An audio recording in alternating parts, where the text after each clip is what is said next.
to buy a cottage and Yeah. been told they couldn't mortgage it at all. Yeah. And then they had to pull out of their current property all the equity. Hi, I'm Lucky. I'm a mortgage agent at Mortgage Ingenuity here in Kitchener, Waterloo.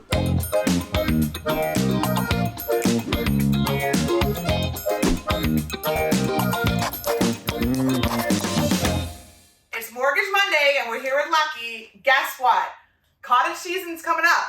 Yeah. So people are starting to think about where they're going to go this summer, how they're going to enjoy the lake, maybe a space like this. They want to have a cottage. How do they buy a cottage? So with a cottage, the great thing about cottages is two ways you can buy a cottage. If you're buying it for family or friends, I would say immediate family such as yourself or your kids or your parents, we can actually on the mortgage side consider it as a second home. With a second home, we can actually put less than 20% down. So if you have 10% down or 50% down, we can actually look at your application and qualify you under 20% down. So because as long as you consider it as a second home. With a cottage as well, if you're going to look at buying it as a rental property, the good thing about buying as a rental property is you can include any lease agreements that you have in place for the cottage to help you with the mortgage application. However, you would need to have 20% down if you're going to use it for investment.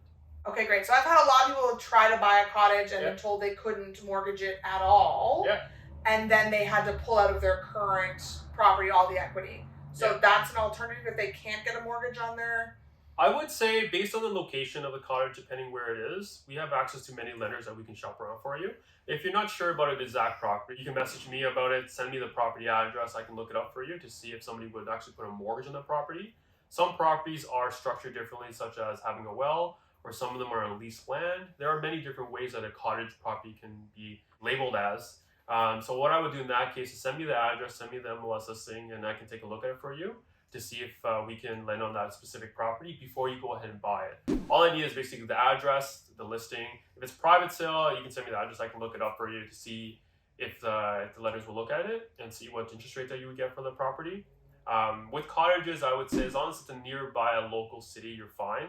Some of them are kind of out in the middle of nowhere, which is a little bit hard to get a mortgage on, just due to the fact that lenders look at the property as their, property income is a huge factor for your application. And is there a difference if it's just a 3-season cottage versus a fully winterized cottage?